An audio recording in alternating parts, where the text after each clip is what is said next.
महिला अक्सर पति पत्नी के रिश्ते की गरिमा के लिए अपने आंसू और त्याग का घूंट पी जाती है। प्रिया भी उन्हीं में से एक थी जो अपने पति के लिए चुपचाप हर दर्द सहती रही। वह अकेलेपन में घुटती रही, दूर देश में मेहनत कर रहे अपने पति के लिए तरसती रही और 2 बार गर्भपात होने पर अपनी सास के ताने चुपचाप सुनती रही। लेकिन सोचिए उस पर क्या बीती होगी जब उसे पता चला कि उसका पति जो जापान में काम करने का नाटक कर रहा था, असल में दिल्ली के बीचों बीच अपनी प्रेमिका और उसके बच्चे के साथ रह रहा था। अगर आप इस दर्दनाक धोखे की जगह होते तो आपका अगला कदम क्या होता? चलिए इसी सवाल का जवाब ढूंढते हैं हमारी आज की इस कहानी में। कहानी की शुरुआत एक अंतर्राष्ट्रीय अस्पताल के पोस्ट नेटल केयर विंग के गलियारे से होती है। हवा में कपूर के तेल और कीटाणुनाशक की एक मिलीजुली अजीब सी गंध तैर रही थी। पीली रोशनी चमकते हुए फर्श पर पकड़कर शानदार और बनसा माहौल बना रही थी। प्रिया वीआईपी रूम में नंबर 305 के दरवाजे के सामने पत्थर की मूर्त बनी खड़ी थी। उसके पैर जैसे जमीन में गड़ गए थे और पीठ पर ठंडे पसीने की एक धार बह रही थी। उसकी सांसें अटक गई थी और एक दर्द भरी सिसकी को रोकने के लिए उसने अपने ही मुंह पर जोर से हाथ रख लिया। दरवाजे की हल्की सी दरार से अंदर का नजारा साफ दिख रहा था। उसके साथ कमला जी तेजी से दूध की बोतल तैयार कर रही थी और तभी एक मर्द की गहरी गर्म आवाज गूंजी। यह आवाज इतनी जानी पहचानी थी कि प्रिया की रातों की नींद और सपनों में बस चुकी थी। पापा का राजा बेटा, जल्दी जल्दी दूध पियो और बड़े हो जाओ। मेरी जान, आज तुम्हारे टांकों में दर्द तो नहीं है? लाओ मैं तुम्हारे पैर दबा देता हूँ। प्रिया का सिर हजारों मधुमक्खियों के छत्ते की तरह भिनभिनाने लगा। वो आदमी जो उस नवजात बच्चे को प्यार कर रहा था और किसी दूसरी औरत को मेरी जान कह रहा था, वह कोई और नहीं बल्कि उसका पति विक्रम था। वही विक्रम जिसे इस वक्त उससे 5000 किमी दूर टोक्यो जापान के किसी ऑफिस में होना चाहिए था। वो यहाँ क्या कर रहा था? दिल्ली के दिल में यह सवाल प्रिया के जहन में किसी जहर की तरह फैल गए और उसे उन जिल्लत भरे दिनों की याद दिलाने लगे जो उसने पिछले कुछ सालों में सहे थे। प्रिया और विक्रम की शादी से पहले एक खूबसूरत प्रेम कहानी थी, लेकिन शादी कभी प्यार की कब्र नहीं होती। वह तो बस एक ऐसा शीशा है जो इंसान के सबसे क्रूर और छिपे हुए पहलुओं को बड़ा करके दिखाता है।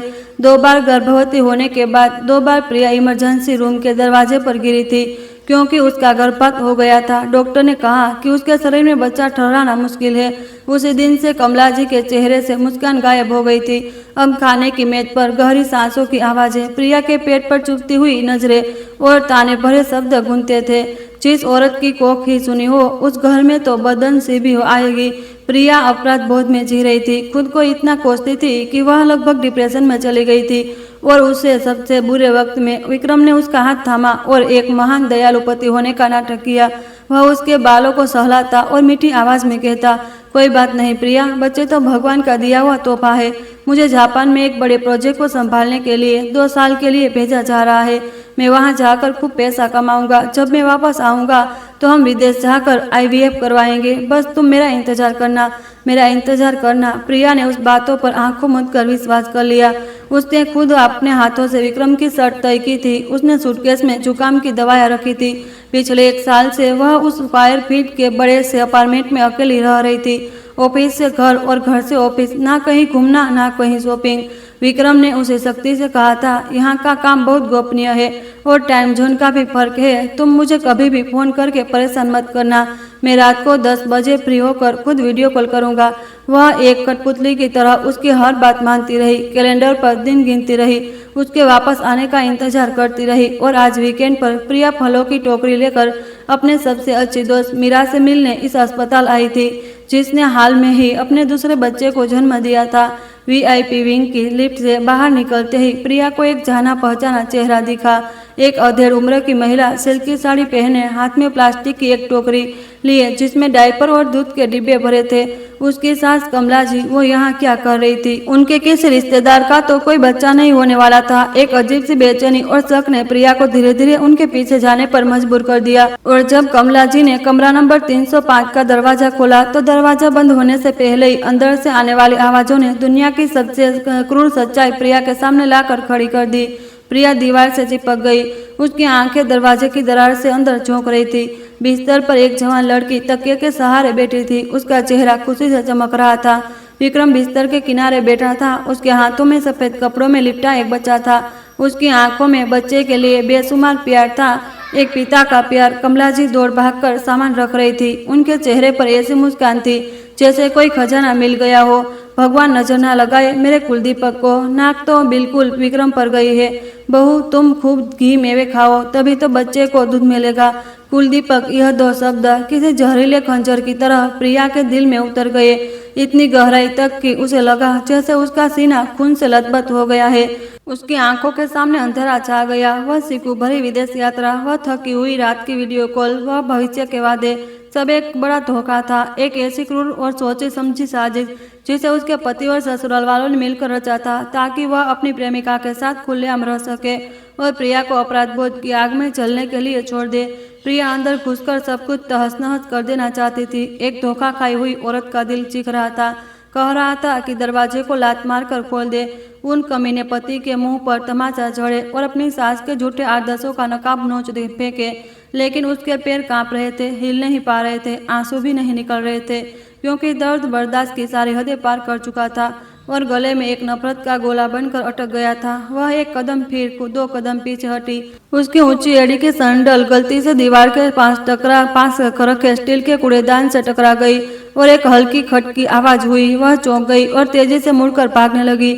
लंबे सुनसान गलियारे में प्रिया एक शराबी की तरह लड़खड़ाते हुए चल रही थी। उसका सिर घूम रहा था और आसपास की हर चीज धुंधली लग रही थी। उसे नहीं पता था कि वह कहाँ जा रही है, बस उस घुटन और घिनौनी जगह से दूर भागना चाहती थी। वेटिंग एरिया के एक कोने में मुड़ते ही प्रिया किसी ऐसे जोर से टकरा गई, उसके हाथ से फलों की टोकरी गिर गई और सेब चमकते फर्श पर बिखर गए। अरे भगवान, कैसे चल रही हो प्रिया? प्रिया तुम ठीक तो हो? मीरा की घबराई हुई आवाज गूंजी। मीरा उसी अस्पताल में कस्टमर सर्विस डिपार्टमेंट की हेड थी। अपनी दोस्त का चेहरा जो डर से पीला पड़ चुका था और हाथ पैर कांप रहे थे, देखकर मीरा जल्दी से प्रिया को सहारा देकर पास के एक खाली ऑफिस में ले गई। दरवाजा बंद होते ही प्रिया सोफे पर धड़ाम से बैठ गई और अपना चेहरा हाथों में छुपाकर कांपने लगी। उसने सांस लेने की कोशिश की, लेकिन हवा जैसे गले में ही अटक गई थी। तुम्हें हुआ क्या है? तबीयत ठीक नहीं है क्या? मैं डॉक्टर को बुलाती हूँ। मीरा घबराकर अपना फोन निकालने लगी। नहीं। प्रिया ने ठंडा हाथ बढ़ाकर मीरा का हाथ पकड़ लिया। उसकी आवाज फटी हुई और टूटी हुई थी। मीरा, मेरी मदद करो। तुम अस्पताल के सिस्टम में जाकर वीआईपी रूम 305 के मरीज की जानकारी निकालो। अभी मीरा अपनी दोस्त की घबराहट और जिद देखकर चौंक गई। उसके कोई और सवाल नहीं पूछा और तेजी से डेस्क की तरफ भागी, कंप्यूटर खोला और कीबोर्ड पर उंगलियां दौड़ाने लगी। कुछ ही सेकंड में स्क्रीन पर रिजल्ट आ गया। मीरा ने आंखों सिकोड़कर पढ़ा और फिर प्रिया की तरफ देखा। उसका चेहरा भी तनाव में आ गया था। मरीज का नाम रिया है, 24 साल की, 3 दिन पहले सिजेरियन से एक बेटे को जन्म दिया है, 15 लाख का वीआईपी केयर पैकेज लिया है। गारंटर और बिल चुकाने वाले का नाम विक्रम है। मीरा की आवाज आखिरी शब्द पर धीमी हो गई। उसकी आंखों में गहरा सदमा था। प्रिया, तुम्हारा विक्रम? यह कैसे? 15 लाख, एक बेटा? प्रिया ने अपनी आंखें कसकर बंद कर ली और एक चीख को रोकने के लिए अपने होंठ के इतनी जोर से काटा कि खून निकल आया। रिया का नाम अतीत के एक भूत की तरह लौट आया था, जिसने उसे एक जोरदार तमाचा मारा था। रिया वह 2 साल पहले विक्रम की एक्सपोर्ट इंपोर्ट कंपनी में काम करने वाली रिसेप्शनिस्ट थी। प्रिया को उस मासूम चेहरा, बड़ी बड़ी गोल आंखें अच्छी तरह याद थी। जब भी प्रिया पति से मिलने ऑफिस जाती, रिया दौड़कर चाय पानी लाती और मीठी आवाज में कहती, दीदी आप इस ड्रेस में बहुत सुंदर लग रही है। विक्रम सर कितने खुशकिस्मत है कि उन्हें आप मिली। तो यह सब उसकी नाक के नीचे हो रहा था। उस जहरीली नागिन ने उसे डस लिया था और उसके झूठे आदर्शवादी पति ने उन दोनों की मेहनत की कमाई को अपनी प्रेमिका के शाही बच्चे को जन्म पर लुटा दिया था। जबकि प्रिया घर पर अपने लिए एक नई लिपस्टिक खरीदने से भी हिचकिचाती थी। क्या तुम पक्की हो कि यह वह विक्रम ही है? हो सकता है नाम एक जैसा हो। मीरा ने उम्मीद की एक आखिरी किरण पकड़ते हुए प्रिया के कंधे पर हाथ रखा। प्रिया ने अपनी आंखें खोली। उसकी आंखें लाल थी लेकिन सूखी थी, उनमें एक भी आंसू नहीं था। सदमा इतना बड़ा था कि जैसे उसके आंसू ही सूख गए हो। मैंने अभी अभी अपनी आंखों से देखा है। कमला आंटी उस बच्चे को गोद में ले खड़ी थी। कोई गलतफहमी नहीं है मीरा? मीरा ने हैरान होकर अपने मुंह पर हाथ रख लिया। कितना कमीना है। उसने तो कहा था कि वह 2 साल के लिए जापान गया है और वह दिल्ली में ही लड़की छिपा कर बैठा है। अब तुम क्या करोगी? क्या मैं गार्ड्स को बुलाऊं? उन्होंने हाथों पकड़वाते हैं। मैं जाकर लोगों को बुलाती हूँ, उन्हें सबक सिखाते हैं। नहीं, प्रिया ने जोर से कहा और मीरा का हाथ पकड़ लिया। उसका दिल अब धीरे धीरे धड़क रहा था और उसकी जगह एक ठंडे डरावने सुकून ने ले ली थी। हाथों पकड़ने से क्या होगा? एक बड़ा तमाशा होगा और फिर से सब मिलकर मुझे ही जलील करेंगे कि मैं एक बांझ औरत हूँ उन्होंने 1 साल तक मुझसे इतना झूठ बोला है कि एक बेहतरीन कहानी कढ़ी है।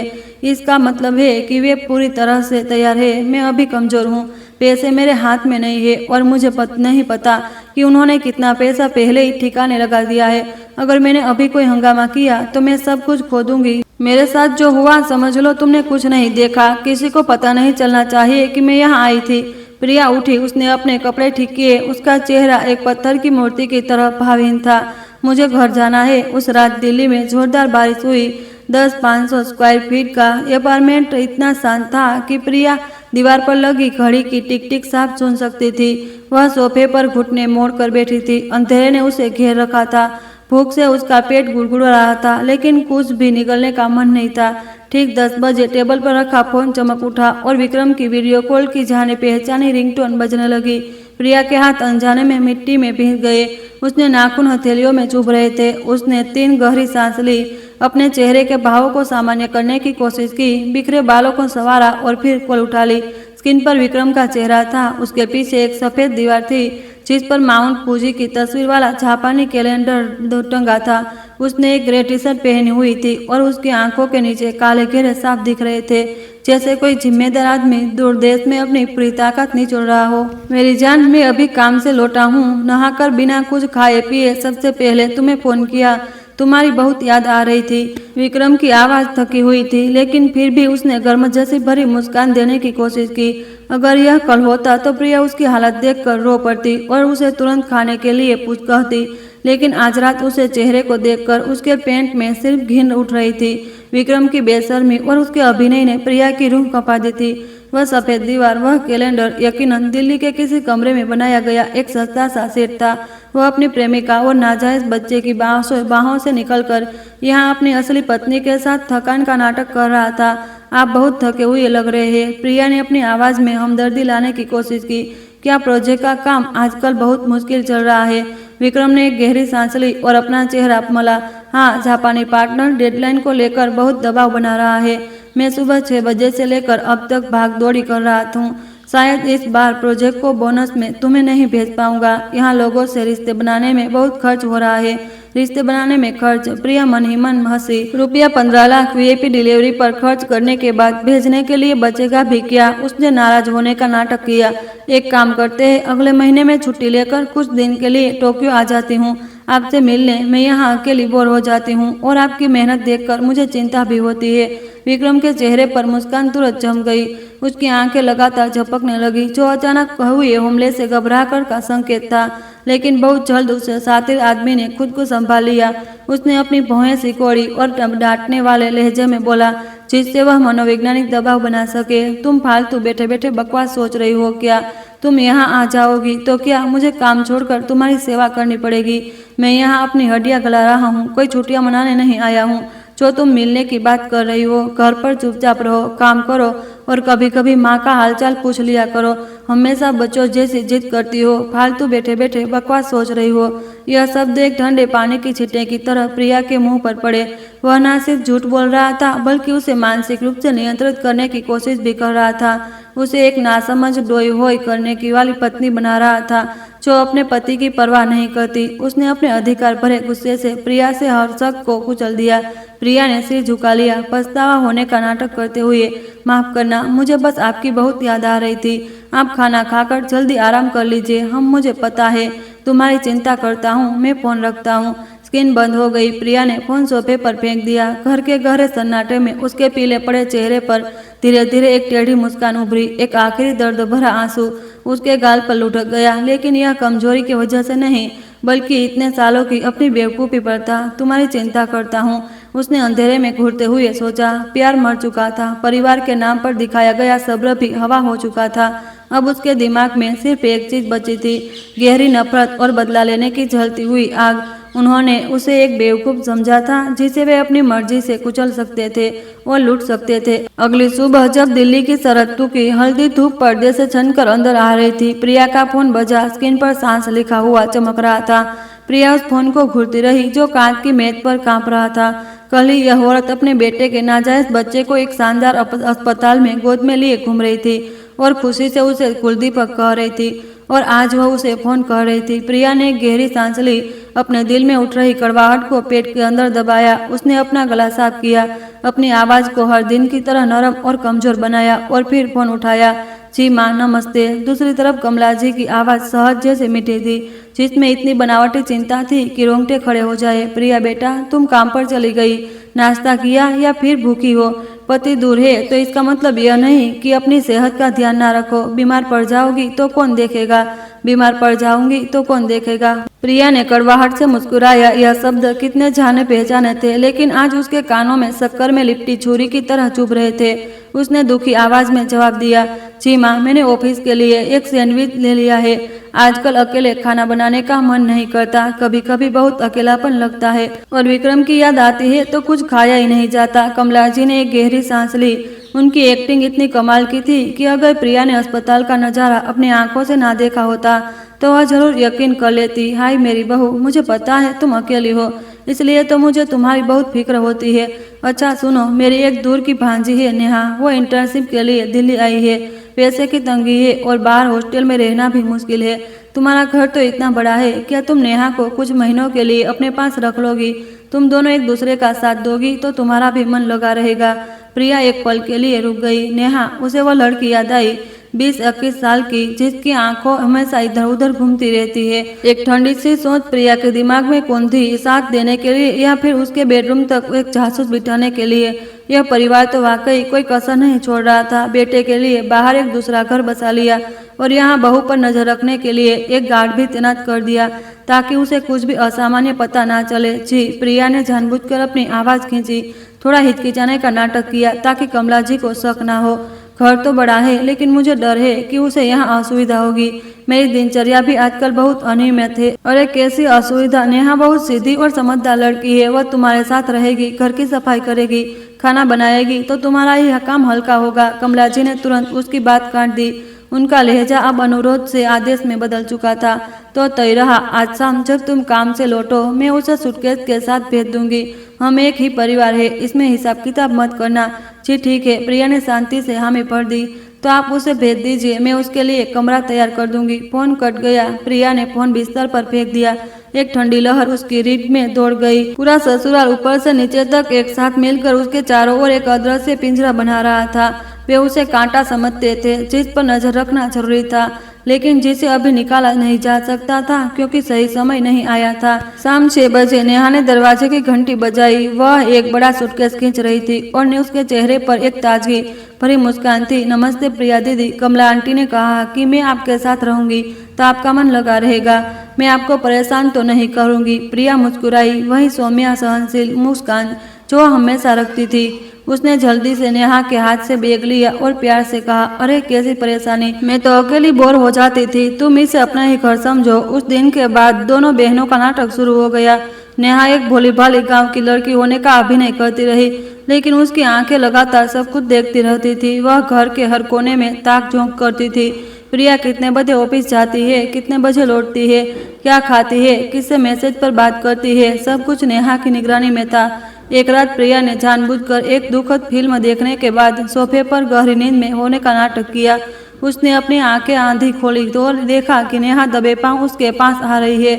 उसने सिर झुकाकर प्रिया को देखा, फिर अपना फोन उठाकर तेजी से मैसेज टाइप करने लगी। प्रिया ने चुपके से अपनी नजर का एंगल बदला। नेहा के फोन की रोशनी अंधेरे में इतनी थी कि वह कुछ शब्द पढ़ सकी, जो भी किसी बर्फीले खंजर से कम नहीं थी। आंटी जी आप चिंता ना करें, इस बुद्धू को कुछ नहीं पता। आज रात फिर फिल्म देखकर पति को याद करके रो रही थी। बहुत बेवकूफ है आंटी, जब काम हो जाए तो विक्रम भैया की कंपनी में मेरी नौकरी लगवाना मत भूलिएगा, जैसा आपने वादा किया था। प्रिया का दिल जैसे किसी ने पी लिया हो। एक ठंडी हवा सीधे उसके सिर तक पहुंच गई। बहुत बेवकूफ है, वे उसे उसी के घर में उसी के कमाए हुए पैसों पर खड़े होकर उसे गाली दे रही थी। तो यह था उसकी शराफत और आज्ञाकारिता का सिला, सिद्ध ताने और हड्डी हड्डी का शोषण। नेहा एक नौकरी के बदले जासूसी कर रही थी। कमला जी अपने पोते के लिए बेटे के नाजायज रिश्ते को बढ़ावा दे रही थी और विक्रम, वह एक मेहनती पति का नाटक कर रहा था ताकि वह खुलेआम पैसे लूट सके। प्रिया ने अपनी आंखें कसकर बंद कर ली और गहरी नींद में सो रहे इंसान की तरह सांसें लेती रही। उसने खुद से कहा, गाली दो, खुश हो लो, फिर देखते हैं कि आखिर यह हंसी कौन हंसता है। अगली सुबह प्रिया ने ऑफिस से आधे दिन की छुट्टी ली। उसने एक टैक्सी ली और एक ऐसी बैंक शाखा में गई जो उसके घर और ऑफिस से बहुत दूर थी, जहां उसे कोई नहीं जानता था। बैंक कर्मचारी के सामने बैठकर उसने साफ साफ कहा, मेरे लिए एक नया पर्सनल अकाउंट खोल दीजिए जिसे मेरे किसी भी पुराने फोन नंबर या ईमेल से ना जोड़ा जाए।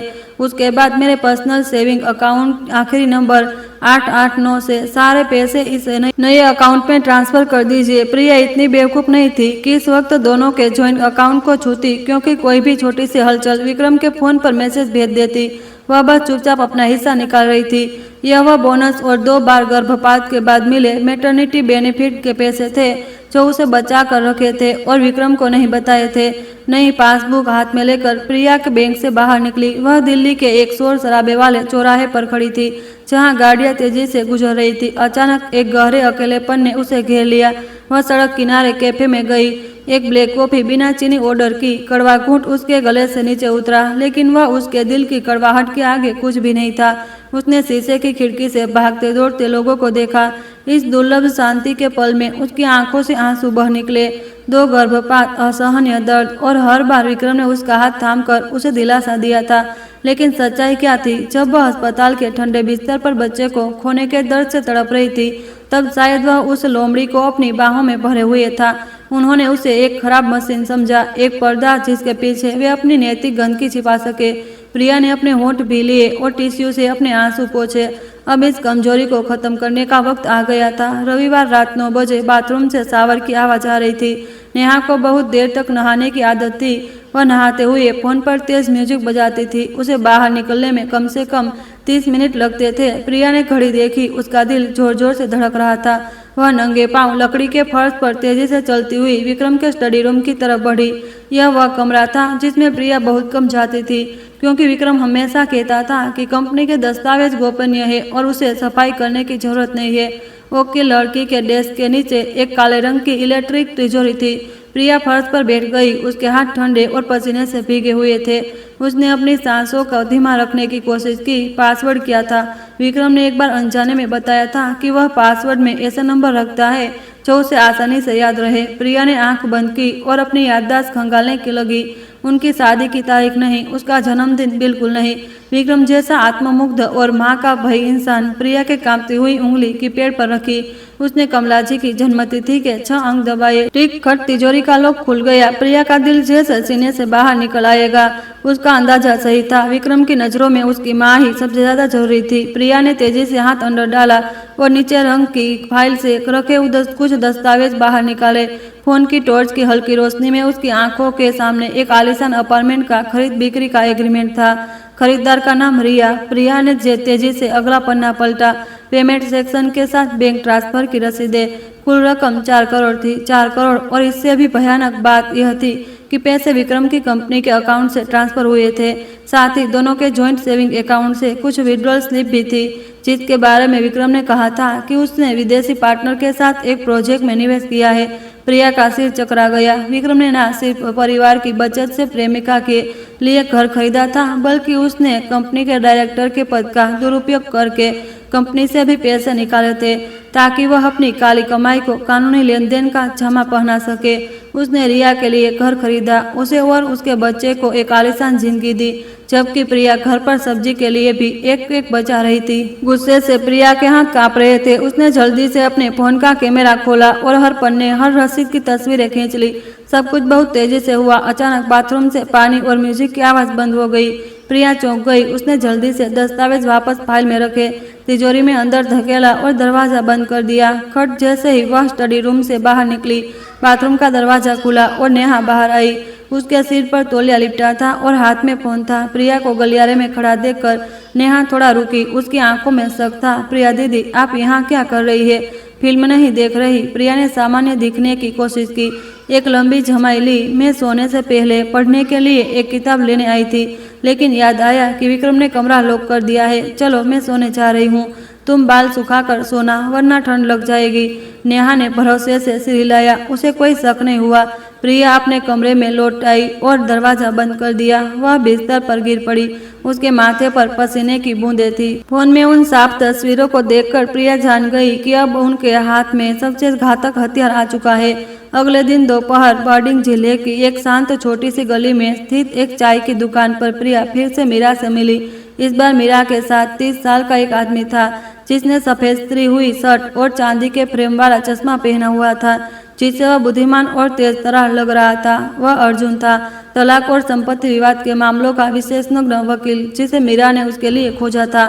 जब प्रिया ने उसे अस्पताल की घटना से लेकर तिजोरी के दस्तावेजों तक सब कुछ बताया, अर्जुन ने अपना चश्मा ठीक किया। उसकी तेज नजरें प्रिया के फोन की तस्वीरों पर घूम गई। प्रिया जी, मैं आपसे सीधे बात करूंगा ताकि आप मानसिक रूप से तैयार रह सके, अर्जुन ने पेशेवर लहजे में कहा। अगर आप अभी जाकर तलाक की मांग करती है तो सबसे बड़ा नुकसान आपका होगा। वह जो 4 करोड़ आपके पति ने उस कंपनी के लेन देन और प्रोजेक्ट निवेश के नाम पर बहुत चालाकी से छिपाया है, अगर यह मामला अदालत में जाता है तो यह साबित करता है कि वह पैसा आपकी साझा संपत्ति है।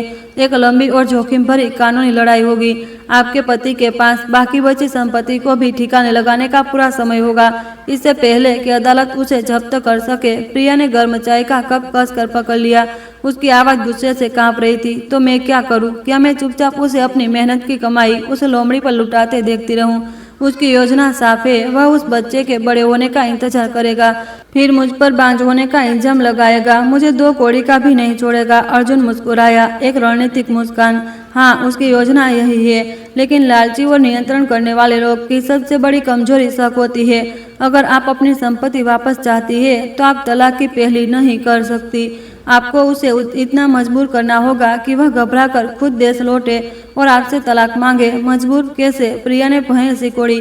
जैसे कुछ तेजा, अर्जुन ने चाय की चुस्की लेते हुए समझाया।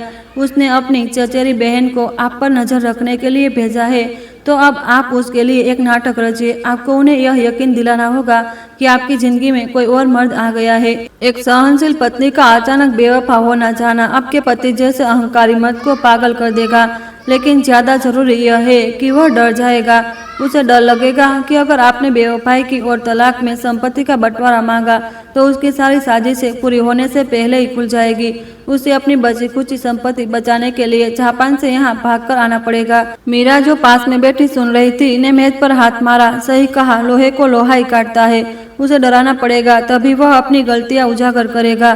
प्रिया चुप रही। वकील अर्जुन की बातें उसके धुंधले दिमाग में एक तेज रोशनी की तरह कौंधी। उसने हमेशा एक अच्छी शांत पत्नी का नकाब ओढ़ा था। बेवफाई का नाटक करना उसके स्वभाव के बिल्कुल खिलाफ था, लेकिन जब उसने कमला जी की विजयी आंखें, रिया के 4 करोड़ के अपार्टमेंट और विक्रम के क्रूर धोखे के बारे में सोचा तो उसका दिल ठंडा पड़ गया। प्यार मर चुका था, भरोसा टूट चुका था। अब सिर्फ ठंडक और क्रूरता ही उसे न्याय दिला सकती थी।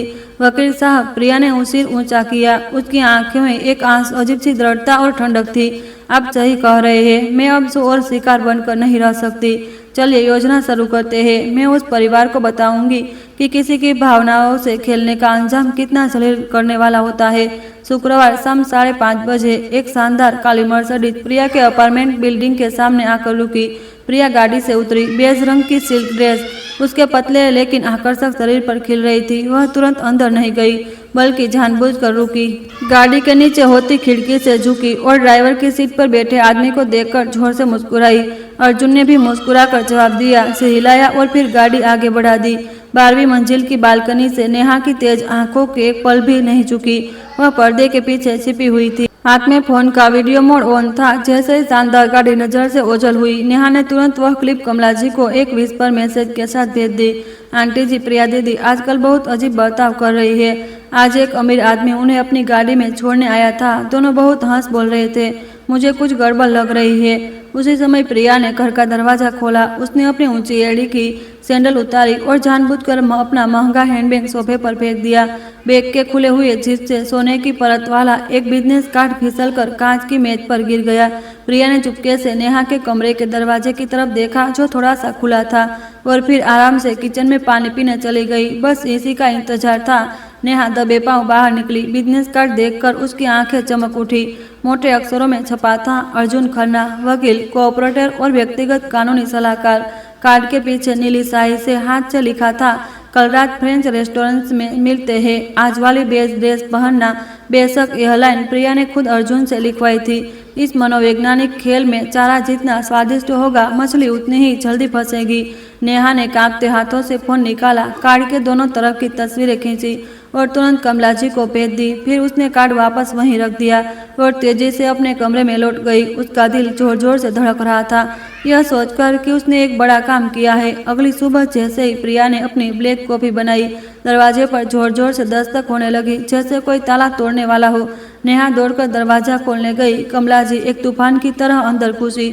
उनका चेहरा गुस्से से तमतमा रहा था और उनकी ठंडी नजरें सीधे अपनी बहू पर टिकी थी, जो किचन में खड़ी थी। माँ, आपने आने से पहले फोन नहीं किया, मैं नाश्ता तैयार कर लेती। प्रिया ने हैरान होने का नाटक करते हुए कॉफी का कप नीचे रखा। कमला जी ने शिष्टाचार की कोई परवाह नहीं की। उन्होंने अपना बैग मेज पर पटका और सीधे मुद्दे पर आई।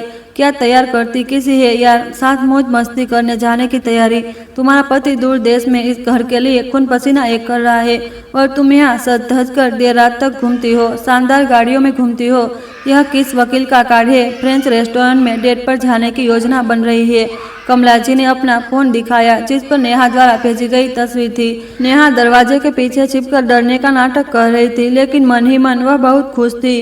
प्रिया का दिल एक पल के लिए धड़का, लेकिन डर से नहीं, बल्कि इसलिए कि सब कुछ उसकी योजना के अनुसार हो रहा था।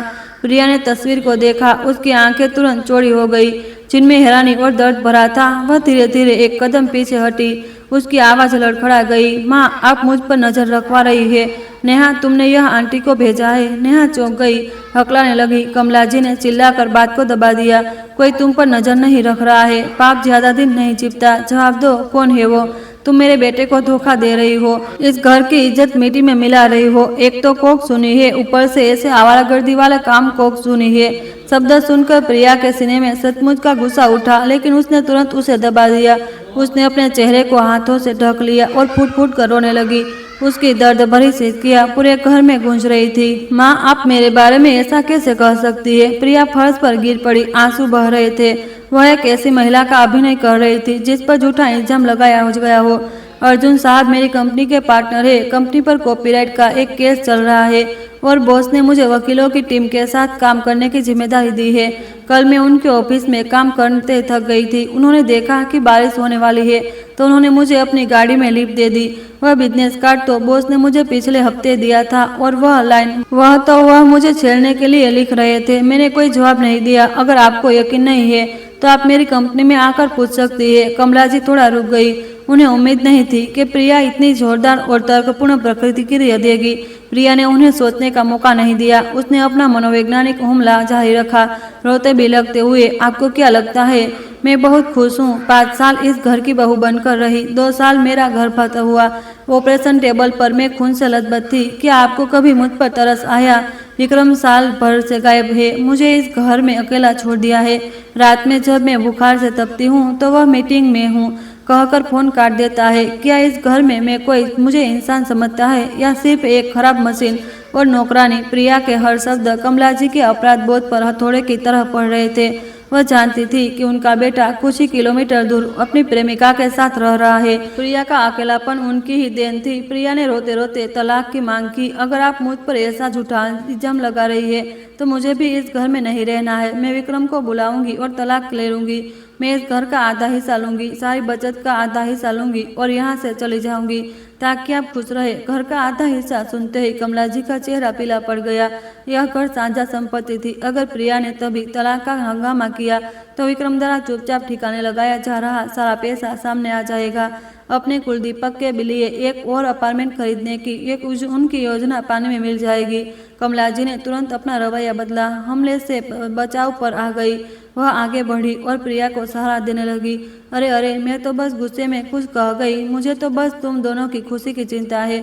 अगर तुम्हारा उसके साथ कुछ नहीं है तो ठीक है। शादीशुदा औरतों को बाहर के मर्दों से दूरी बनाकर रखनी चाहिए, वरना लोग बातें बनाते हैं। छोटी छोटी बातों पर तलाक की बात नहीं करते, पड़ोसी हंसेंगे।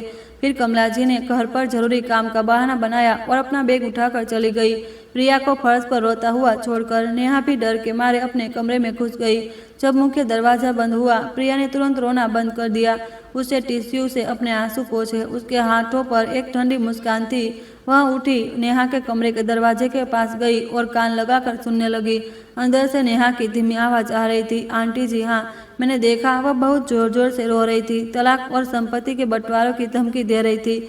आपने विक्रम भैया को फोन किया, उन्हें कहिए कि जल्दी वापस आकर उसे मनाइए, वरना अगर उसने वकील ले आई तो हमारा बड़ा नुकसान हो जाएगा। दूसरी तरफ कमला जी जल्दी जल्दी विक्रम को फोन कर रही थी। विक्रम, तुम्हें तुरंत वापस आना होगा। अगर प्रोजेक्ट का काम पूरा नहीं हुआ है तो अभी कुछ दिनों की छुट्टी लेकर आ जाओ। वो प्रिया अब बगावत पर उतर आई है।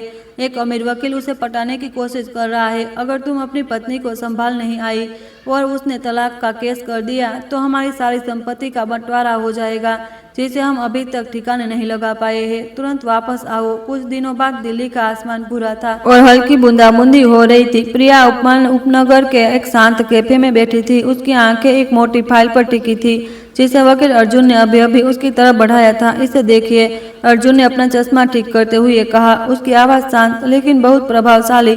आपके पति की तिजोरी से मिली ट्रांसफर रसीदें की तस्वीरों में मैंने ऑडिट बैंक और बैंक में अपने संपर्कों के जरिए और गहरी जांच की है। यह आपके पति द्वारा चलाए जा रहे कंपनी ब्रांच की आंतरिक खाता वही का एक हिस्सा है। प्रिया ने पन्ने पलटे। उनमें अनगिनत संख्याएं, फर्जी खर्चों की एंट्री और फर्जी कंपनियों से खरीदे गए बिल थे। आपके पति ने सिर्फ परिवार की बचत ही नहीं ली। अर्जुन ने लाल घेरे वाली संख्याओं की ओर इशारा करते हुए कहा। उसने 3 फर्जी कॉन्ट्रैक्ट बनाए, नकली पार्टनर किराए पर लिए और कंपनी के फंड से करोड़ों रुपए निकाले। यह पैसा कई बिलोचियों के खातों से घूमकर अंत में रिया के खाते में पहुंचा, जिससे वह आलीशान अपार्टमेंट खरीदा गया। वह एक बहुत खतरनाक खेल खेल रहा है। अगर यह बात सामने आई तो यह सिर्फ तलाक का संपत्ति विवाद नहीं रहेगा, यह धोखाधड़ी और टैक्स चोरी का मामला बनेगा और उसे 10 से 15 साल की जेल हो सकती है। प्रिया की रीढ़ में एक ठंडी लहर दौड़ गई। उसने सोचा था कि विक्रम सिर्फ एक धोखेबाज लालची आदमी है, लेकिन उसे यह अंदाजा नहीं था कि एक सफल डायरेक्टर के चमकदार मुखौटे के पीछे एक ऐसा अपराधी है जो अपनी प्रेमिका को पालने के लिए कानून को भी ताक पर रख सकता है। क्या यह सबूत उसे जेल भेजने के लिए काफी है? अर्जुन जी, प्रिया ने पूछा। उसकी आवाज चाकू की तरह तेज थी। नहीं, अर्जुन ने सिर हिलाते हुए कहा। वित्तीय सबूत है, लेकिन हमें एक आखिरी निर्णायक वार की जरूरत है। वह कह सकता है कि यह अकाउंटेंट की गलती थी या यह एक असली निवेश था। हमें एक ऐसा ठोस सबूत चाहिए जो उसके और उसे बच्चे के रिश्ते के बारे में हर बहाने को तोड़ दे। अगर हम यह साबित कर दे कि उसने कंपनी का पैसा अपने करते हैं नाजायज बच्चे को पालने के लिए निकाला, तो अपराध का मकसद बिल्कुल साफ हो जाएगा। प्रिया ने कुछ सेकंड सोचा और फिर सिर उठाया। मैं समझ गई, मैं आपको वह चीज दूंगी, उसकी आपको जरूरत है। रविवार की सुबह दिल्ली के सबसे बड़े शॉपिंग मॉल में से एक माँ और बच्चे के सामान की दुकान पर हमेशा युवा परिवारों की भीड़ रहती थी। प्रिया ने अर्जुन द्वारा सुझाए गए एक निजी जासूस के जरिए रिया की दिनचर्या पर नजर रखी थी। आज वह अपने बेटे के लिए सामान खरीदने यहाँ आने वाली थी। प्रिया ने साधारण कपड़े पहने थे, एक टोपी से अपना आधा चेहरा ढका हुआ था और एक मेडिकल मास्क लगाया हुआ था। वह एक खाली शॉपिंग ट्रॉली धकेलते हुए धीरे धीरे इम्पोर्टेड डायपर और दूध के सेक्शन की तरफ बढ़ी और वहाँ वह थी रिया। उसने एक महंगी ब्रांडेड ड्रेस पहनी थी, चैनल का बैग लटकाया हुआ था और गले में हीरे का एक हार चमक रहा था, जिसके बारे में प्रिया को याद था कि विक्रम ने कहा था कि यह उसे एक पार्टनर को देने के लिए नकली खरीदा है। रिया के साथ एक अधेड़ उम्र की महिला थी जो शायद नैनी थी और वह एक बच्चे को मुलायम कंबल में लपेटे हुए सावधानी से पकड़े हुई थी। उस बच्चे को देखकर प्रिया के दिल में एक दर्द की लहर उठी। वह कितनी शिद्दत से एक बच्चा चाहती थी। उसने असहनीय दर्द वाले इंजेक्शन सहे थे सिर्फ एक बार बच्चे के रोने की आवाज सुनने के लिए, और अब उसका पति वही सारा प्यार किसी दूसरी औरत पर लुटा रहा था। प्रिया ने एक गहरी सांस ली, अपने दर्द को दबाया। उसने मास्क उतारा, एक ताजगी भरी मुस्कान बिखेरी और अपनी ट्रॉली लेकर रिया के पास पहुंची। उसने ऊपर से सेलेब के दूध का डिब्बा उठाने का नाटक किया और जानबूझकर नैनी के कंधे से हल्के से टकरा गई। ओह माफ करना, प्रिया ने धीरे से कहा और फिर बच्चे को देखकर हैरान होने का नाटक किया। भगवान नजर न लगाए, कितना प्यारा बच्चा है, कितने महीने का है। रिया मुड़ी। उसकी आंखों में पहले थोड़ी सावधानी थी, लेकिन जब उसने देखा कि प्रिया एक साधारण महिला है और उसके बेटे की तारीफ कर रही है तो उसका घमंड जाग गया। उसने प्रिया को बिल्कुल नहीं पहचाना। कंपनी में रिया सिर्फ एक रिसेप्शनिस्ट थी और प्रिया कभी कभार ही वहाँ जाती थी। वह भी अक्सर धूप का चश्मा पहने हुए। उसके अलावा जो लोग गलत तरीके से ऊपर उठते हैं वे अक्सर अपनी असलियत छिपाने के लिए दिखावा करना पसंद करते हैं। मेरा बेटा अभी 1 महीने से ज्यादा का हुआ है। भगवान की कृपा से वह बहुत सीधा है, खाता पीता और सोता है। रिया ने मुस्कुराते हुए बच्चे के गाल सहलाए। कितनी अच्छी बात है, प्रिया ने नकली तारीफ करते हुए कहा। बच्चे के कपड़े देखकर लगता है कि उसके पापा आप दोनों को बहुत प्यार करते होंगे। देखकर जलन हो रही है। रिया की खुशी का ठिकाना ना रहा। वह गर्व से हंसी। हाँ, इसके पापा तो इसे अपनी जान से भी ज्यादा चाहते हैं। मेरे पति एक डायरेक्टर है, बहुत व्यस्त रहते हैं, हमेशा विदेश यात्रा पर रहते हैं। जब भी फोन करते हैं तो बस यही पूछते हैं कि माँ बेटे को किसी चीज की कमी तो नहीं है। उन्होंने हाल ही में नदी के किनारे एक अपार्टमेंट खरीदा है ताकि बच्चे को खेलने के लिए खुली जगह मिले। डायरेक्टर विदेश यात्रा, नदी के किनारे अपार्टमेंट। रिया के हर शब्द प्रिया के स्वाभिमान पर चाकू की तरह चल रहे थे। उस कमीने पति ने न सिर्फ प्रिया को बल्कि अपनी प्रेमिका को भी एक बेहतरीन कहानी सुनाकर धोखा दिया था। रिया शायद अभी भी एक शानदार भविष्य के सपने देख रही थी। जब विक्रम अपनी बांझ पत्नी से छुटकारा पालेगा, प्रिया ने घिन को दबाया और थोड़ा और पास गई, अपना हाथ आगे बढ़ाते हुए। क्या मैं बच्चे को थोड़ा प्यार कर सकती हूँ? इसके छोटे छोटे हाथ कितने प्यारे हैं। नैनी थोड़ी हिचकिचाई लेकिन रिया ने सिर हिला दिया। प्रिया ने धीरे से बच्चे का छोटा सा हाथ पकड़ा। उसके दिल में एक मासूम बच्चे के लिए कोई नफरत नहीं थी, लेकिन अपनी जिंदगी बचाने के लिए उसे यह करना पड़ा। प्रिया ने तेजी से चारों ओर देखा। बच्चे की छोटी सी टोपी पर कुछ पतले टूटे हुए बाल चिपके हुए थे। यह काफी नहीं था, उसे डीएनए टेस्ट के लिए बालों की जड़ चाहिए थी। प्रिया ने अपना हाथ ऊपर उठाया जैसे वह बच्चे के हल्के बालों को सहला रही हो और मुस्कुराते हुए कहती रही, अरे इसके बाल कितने अच्छे हैं, इतने काले, बड़ा होकर बहुत सुंदर बनेगा। एक ही पल में प्रिया की उंगलियों ने बच्चे के सिर से पास के बालों का एक छोटा सा गुच्छा पकड़ा और हल्के से खींच लिया। बच्चा अचानक हुए दर्द से चौंककर जोर जोर से रोने लगा।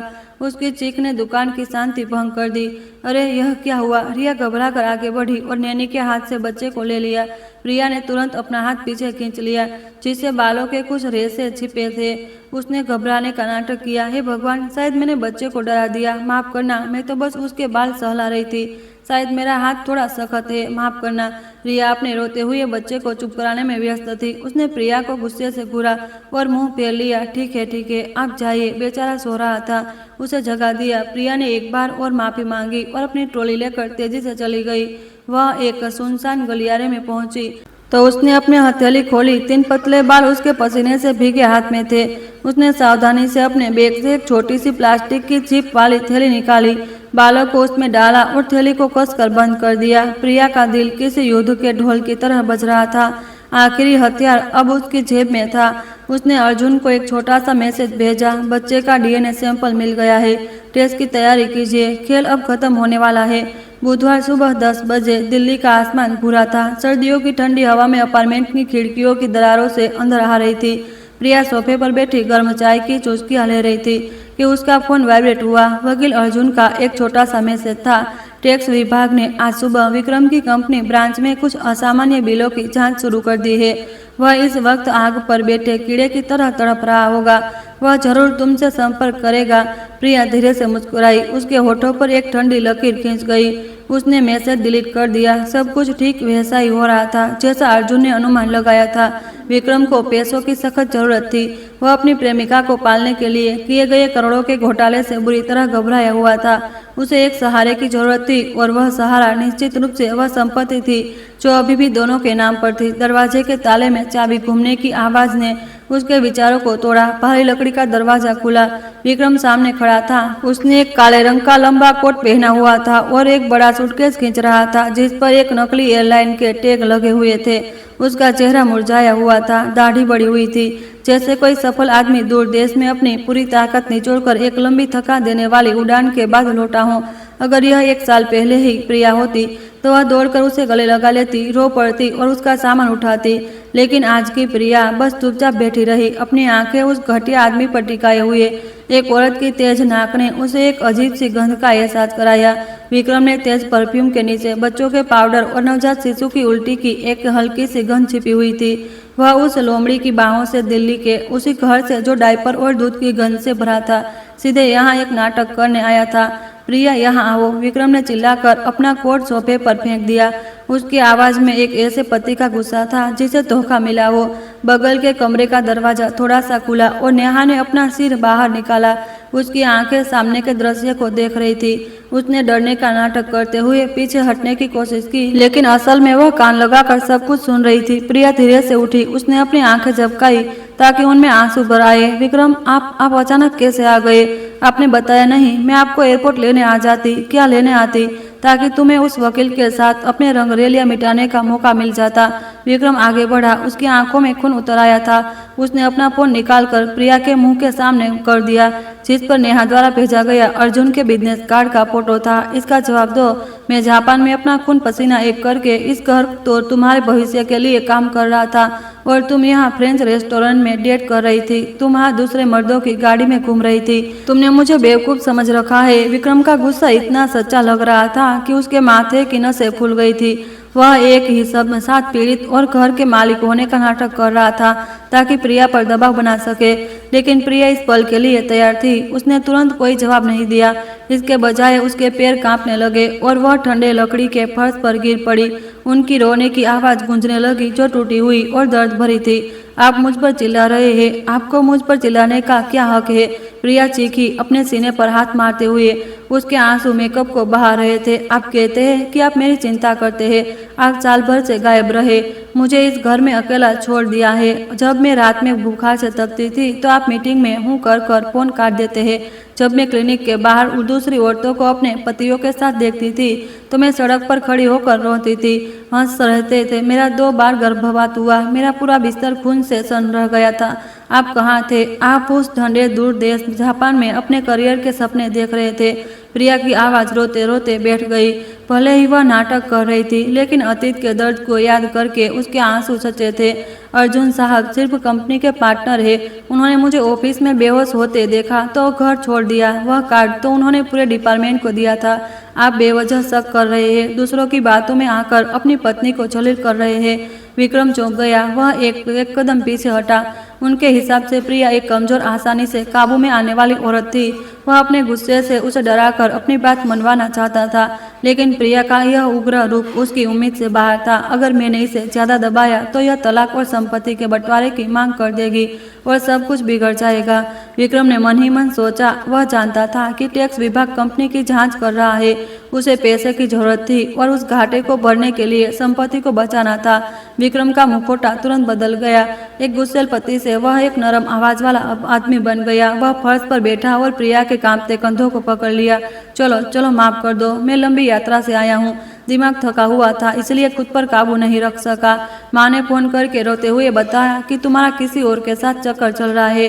तो मैं पागल हो गया। मैं तुमसे प्यार करता हूँ, तुम्हारी फिक्र करता हूँ, इसलिए मैंने अपना आपा खो दिया। चुप हो जाओ, मेरी गलती थी। प्रिया अभी भी सिसक रही थी, लेकिन उसके दिल में गहरी नफरत थी। प्यार करता हूँ, फिक्र करता हूँ। उसे इस संपत्ति के बंटवारों की फिक्र थी। वह उसके सीने में लग गई। उसे खुद को शांत करने दिया और उसे एक भोली सीधी पत्नी का किरदार पूरा करना था। विक्रम, मैं बहुत दुखी हूँ। वह सिसकी। विक्रम ने उसे कुछ देर गले लगाया और जब तक कि उसकी सिसकियां शांत नहीं हो गई, फिर उसने उसे सोफे पर बिठाया, एक गिलास गर्म पानी लाया और अपने हाथों से पिलाया। इस बनावटी देखभाल से प्रिया को पेट उबल रहा था, लेकिन उसने जबरदस्ती बर्दाश्त किया। प्रिया, विक्रम उसके बगल में बैठ गया और उसके ठंडे हाथों को पकड़ लिया। उसका लहजा अब गंभीर और चिंतित था। असल में मैं इस बार सिर्फ माँ की वजह से नहीं लौटा हूँ। मेरी कंपनी एक बड़ी मुसीबत में है। प्रिया ने अपनी सूजी हुई आंखों से भोलेपन से पूछा। कैसी मुसीबत? जापान का प्रोजेक्ट तो ठीक चल रहा था ना? विक्रम ने एक गहरी सांस ली और अपने बालों में हाथ फेरा। उसने अपना बुना हुआ झाल फेंकना शुरू किया। जापान का प्रोजेक्ट तो ठीक है, लेकिन भारत की ब्रांच पर टैक्स की जांच चल रही है। चीफ अकाउंटेंट ने हिसाब किताब में बहुत गड़बड़ी की है। अब टैक्स विभाग बहुत सख्ती कर रहा है और हो सकता है कि वे जांच पूरी होने तक सभी डायरेक्टरों की संपत्ति को सील कर दे। उसने एक पल रुककर प्रिया का चेहरा देखा। अब जैसे उसे लगा कि वह घबराई हुई और भोली लग रही है, तो उसने अपना आखिरी दांव चला। मुझे बहुत डर लग रहा है प्रिया। यह अपार्टमेंट हम दोनों के नाम पर है। अगर अधिकारियों ने इसे सील कर दिया तो हम सड़क पर आ जाएंगे। मैं तो मर्द हूँ, झेल लूंगा, लेकिन मैं तुम्हें इस तरह बेघर होते नहीं देख सकता। विक्रम ने अपने चमड़े के बैग से कुछ कागजात निकाले। वह एक पावर ऑफ अटॉर्नी और संपत्ति हस्तांतरण का एग्रीमेंट था, इसलिए मैंने फ्लाइट में ही कंपनी के वकील से यह तैयार करवा लिया था। विक्रम ने कागजात मेज पर रखकर प्रिया की तरफ खिसकाए। उसकी आंखों में बनावटी ईमानदारी थी। हमें अपनी संपत्ति बचानी होगी प्रिया, तुम इस पर साइन कर दो और हम यह अपार्टमेंट अस्थायी रूप से माँ के नाम पर कर देते हैं। माँ की उम्र हो चुकी है और उनका कंपनी से कोई लेना देना नहीं है, इसलिए अधिकारी उनकी संपत्ति को नहीं छू सकते। जब यह तूफान थम जाएगा तो हम इसे वापस अपने नाम पर कर लेंगे। मुझ पर भरोसा करो, यही हमारे घर को बचाने का एकमात्र तरीका है। घर को बचाना, अस्थायी रूप से नाम करना। प्रिया उन काले अक्षरों को घूरती रही जो सफेद कागज पर छपे थे। हर अक्षर एक शैतान की तरह नाच रहा था। उसे झटका इस बात से नहीं लगा कि वह घर अपने नाम करवाना चाहता था, बल्कि इस आदमी की बेशर्मी और नीचता की हद देखकर लगा। यह 1500 स्क्वायर फुट का अपार्टमेंट लगभग 3 करोड़ का था। जब उनकी नई नई शादी हुई थी तो उन्होंने केवल 50 लाख बचाए थे। प्रिया के माता पिता ने अपनी बेटी को किराए के छोटे से घर में रहते देखकर गांव की जमीन बेचकर 1.5 करोड़ दिए थे ताकि वे यह घर खरीद सके। उसके माता पिता की जिंदगी भर की मेहनत की कमाई इस घर में लगी थी और आज विक्रम उसे यह घर कमला जी के नाम करवाने के लिए कह रहा था। उसे अपनी धोखाधड़ी और टैक्स चोरी के घाटे को भरने के लिए पैसे की जरूरत थी। वह इस घर को बेचकर या गिरवे रखकर अपनी और अपनी प्रेमिका की जिंदगी बचाना चाहता था। उसने उसे एक भोली रोने वाली खरगोश समझ रखा था जो कुछ मीठी बातों से मान जाएगी। प्रिया के सीने में गुस्सा भड़क उठा। उसने अभिनय करना बंद कर दिया। कमजोरी का नाटक अब खत्म हो चुका था। प्रिया ने एग्रीमेंट उठाया, कुछ पन्ने पलटे और फिर धीरे से हंसी। यह हंसी दर्द की नहीं बल्कि एक ठंडी चुभने वाली हंसी थी। माँ के नाम पर। प्रिया ने अपनी आंखें उठाकर सीधे विक्रम के चेहरे पर देखा। उसकी आवाज साफ और चाकू की तरह तेज थी। विक्रम, तुमने इतने साल बिजनेस की पढ़ाई की है और तुम इतने चालाक निकले। तुम्हारी चालाकी तो देखने लायक है। विक्रम का चेहरा तुरंत बदल गया। वह अपनी पत्नी के 180 डिग्री बदलते हुए रवैये को चौंक गया। तुम यह क्या कह रही हो? मैं इस घर की चिंता कर रहा हूँ। इस घर की चिंता या अपनी जेब की? प्रिया खड़ी हो गई और एग्रीमेंट को मेज पर फेंक दिया। यह घर 3 करोड़ का है जिसमें मेरे माता पिता ने 1.5 करोड़ लगाए हैं। यह उनका पसीना, उनका खून, उनकी पूरी जिंदगी की मेहनत है। तुमने किस हक से इसे अपनी माँ के नाम करने की बात कही? तूफान थमने के बाद वापस नाम कर देंगे। यह 3 साल के बच्चों वाला नाटक अपने कर्मचारियों के साथ करना मैं साइन नहीं करूंगी। प्रिया, तुम पागल हो गई हो। विक्रम भी खड़ा हो गया। जब उसका असली लालची चेहरा बेनकाब हुआ तो वह शर्म से गुस्से में आ गया। उनने उसकी तरफ उंगली उठाकर चिल्लाया, मैं तुम्हारा पति हूँ, मैं इस घर का मालिक हूँ। मैंने कहा साइन करो, मतलब साइन करो। अगर तुमने मेरी बात नहीं मानी तो यह घर सरकार जब्त कर लेगी। तुम सड़क पर रहोगी। जब्त होता तो हो जाए, सड़क पर रहना हो तो साथ में रहेंगे। प्रिया बिल्कुल नहीं डरी। उसने अपना चेहरा ऊपर उठाया। उसकी आंखों में आग थी जो उस घटिया आदमी की कायरता को चीर रही थी। तुमने गैर कानूनी काम किया, तुमने टैक्स चुराया, तुमने घोटाला किया, तो तुम खुद कानून का सामना करो। मैं अपने माता पिता की संपत्ति को तुम्हारी नीचता का कर्ज चुकाने के लिए क्यों इस्तेमाल करूं? मैं तुम्हें बता दूं विक्रम, अगर आसमान भी टूट पड़े तो भी मैं तुम्हारे परिवार को इस घर से एक पैसा भी नहीं लेने दूंगी। सपने देखा ना छोड़ दो। तुम एक बेकार औरत हो। विक्रम गुस्से से पागल हो गया। उसने प्रिया को थप्पड़ मारने के लिए हाथ उठाया, लेकिन जब उसने उसकी आंखों में बिना किसी डर के तीखापन देखा तो रुक गया। वह जानता था कि अगर उसने अभी उसे मारा तो तलाक के मामले में वह और बड़ी मुसीबत में फंस जाएगा। उसने अपना हाथ नीचे किया। दांत पीसते हुए एक मतलबी इंसान का असली चेहरा सामने आ गया। उसने अपनी इज्जत बचाने के लिए सबसे गंदे शब्दों का इस्तेमाल किया। सही है, एक बांझ औरत जो बच्चा नहीं दे सकती, उसका दिल भी छोटा और लालची होगा। मैं अंधा था जो मैंने तुमसे शादी की, ठीक है? तो तुम इस घर को गले लगाकर डूब जाओ। मैं अब कुछ नहीं करूँगा। यह कहकर विक्रम मुड़ा, सोफे से अपना कोट उठाया। उसने अपना सूटकेस भी उठाया जिसे उसने अभी तक खोला भी नहीं था और दरवाजे की तरफ बढ़ा। मैं होटल में जाकर रहूँगा। अब तुम्हारा दिमाग ठिकाने आ जाए तो तुम्हें सही गलत का फर्क समझ में आए तो मुझे फोन करना, वरना सड़क पर रहने के लिए तैयार रहो। दरवाजा जोर से बंद हुआ जिसकी आवाज से दीवारें कांप गई। कमरे में नेहा डरी हुई दीवार से चिपक कर खड़ी थी। उसने अपने भाई भाभी को कभी इतना लड़ते नहीं देखा था और ना ही उसने कभी सीधी सादी प्रिया दीदी को इतना खतरनाक और तेज तरार देखा था। प्रिया लिविंग रूम में बीच में खड़ी थी। उसकी सांसें थोड़ी तेज थी लेकिन उसका सीना अजीब तरह से हल्का महसूस हो रहा था। उसने झुककर मेज से एग्रीमेंट उठाया, उसे 2 टुकड़ों में फाड़ा और सीधे कूड़ेदान में फेंक दिया। होटल? हाँ, प्रिया हंस पड़ी। वह जानती थी कि वह किसी होटल में नहीं जा रहा है, वह सीधे उस नदी किनारे वाले आलीशान अपार्टमेंट में जाएगा, रिया की बाहों में घुसेगा, अपनी लालची दुष्ट पत्नी के बारे में शिकायत करेगा और बाकी बचे पैसे को लूटने का कोई तरीका ढूंढेगा। लेकिन वह नहीं जानता था कि वह एक कोने में फंस चुका था। पैसे की भूख उसे और भी गलत फैसले लेने पर मजबूर करेगी। उसने सोचा कि वह एक बड़े आदमी की तरह अपनी पत्नी को सोचने का मौका देकर जा रहा है, लेकिन असल में वह कदम ब कदम उस जाल में फंस रहा था जो उसने और वकील अर्जुन ने बिछाया था। गुरुवार सुबह 9 बजे वकील अर्जुन ने प्रिया को फोन किया। उसकी आवाज़ सामान्य से ज़्यादा तेज और जल्दी में थी। टैक्स विभाग ने विक्रम की कंपनी के ब्रांच के कुछ आंतरिक खातों को जांच के लिए आधिकारिक तौर पर सील कर दिया है। तुम्हारा पति इस वक्त आग पर बैठा है। वह वित्तीय रिपोर्ट में हुए करोड़ों के घाटों को भरने के लिए कैश का इंतजाम करने की हर कोशिश कर रहा है ताकि वह बच सके, लेकिन करोड़ रुपयों का इंतजाम करना इतना आसान नहीं है। वह पूरी तरह से फंस चुका है। प्रिया ने अपनी लंबी उंगलियों से कांच की मेज पर धीरे धीरे थप्पड़वाया। वह सब कुछ उसी रास्ते पर जा रहा था जो उसने और अर्जुन ने तय किया था। जब एक जानवर को कोने में धकेल दिया जाता है तो वह क्या करता है? वह पागलों की तरह काटता है। वह अपने आदेशों के अनुसार नकाब फाड़कर उसके एकमात्र शिकार को छीनने की कोशिश करेगा जो उसे बचा सकता है, और वह शिकार और कुछ नहीं बल्कि उनकी साझा संपत्ति थी, खासकर यह 3 करोड़ का अपार्टमेंट। विक्रम को पैसों की सख्त जरूरत थी। अब वह धैर्य से काम नहीं लेगा। वह उसे जल्द से जल्द घर से बाहर निकलवाने का कोई भी तरीका अपनाएगा। मैं समझ गई, प्रिया ने अर्जुन को जवाब दिया। उसकी नजरें नेहा के कमरे के थोड़े खुले दरवाजे पर थी। अब वक्त आ गया है कि मैं उसे एक ऐसा बहाना दूं जिससे वह मुझे खुलेआम बिना एक पैसा दिए घर से बाहर निकाल सके। उसे रात 8:15 बजे अपार्टमेंट शांत था। बस टीवी पर शाम की खबरें चल रही थी। नेहा सोफे पर बैठी थी जैसे उसका पूरा ध्यान स्क्रीन पर हो, लेकिन असल में उसके कान प्रिया की हर हरकत पर लगे हुए थे। प्रिया धीरे धीरे बाथरूम में गई। उसे शावर चालू किया ताकि पानी की आवाज आए, लेकिन जानबूझकर दरवाजा ठीक से बंद नहीं किया। एक छोटी सी दरार छोड़ दी ताकि आवाज बाहर जा सके। प्रिया ठंडी टाइलों वाली दीवार से सटकर खड़ी हो गई। फोन निकाला, बैकग्राउंड के लिए एक कैफे के शोर का रिकॉर्डिंग चलाया और फिर खुद से बात करना शुरू किया। उसकी आवाज दबी हुई, रहस्यमयी और उकसाने वाली थी। अर्जुन, हाँ, आप चिंता मत कीजिए। वह विक्रम तो अपनी कंपनी के चक्कर में पागल हो रहा है। उसके पास मुझ पर ध्यान देने का वक्त नहीं है। तलाक के बाद मैं इस घर का आधा हिस्सा और बैंक में जमा सारे पैसे ले लूंगी।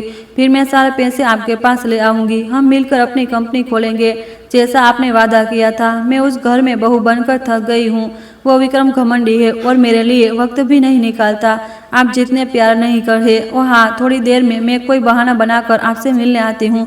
मुझे आपकी बहुत याद आ रही है। प्रिया बोलते हुए दरवाजे की दरार से बाहर देख रही थी। ठीक वैसा ही हुआ। एक परछाई दबे पांव पास आ रही थी। नेहा जाल में फंस चुकी थी। उसने दीवार से कान लगा दिए और उसका फोन रिकॉर्डिंग मोड पर था। प्रिया के हर शब्द का कैद कर रहा था। प्रिया के होठों पर एक ठंडी तेज मुस्कान उभरी। रिकॉर्ड करो, अच्छे से रिकॉर्ड करो और अपने प्यारे भाई को भेज दो। जब प्रिया नहाकर बाहर निकली तो नेहा तेजी से अपने कमरे में घुसकर दरवाजा बंद कर चुकी थी। उस रात आधी रात को प्रिया अपने बिस्तर पर लेटी हुई दीवार के पार से नेहा की फोन पर धीमी धीमी बातचीत साफ सुन सकती थी। बड़ी मछली जाल में फंस चुकी थी। खेल खत्म। शनिवार सुबह 8 बजे। वीकेंड की सुबह शांत होनी चाहिए थी, लेकिन प्रिया का अपार्टमेंट गुस्से से भरा हुआ था।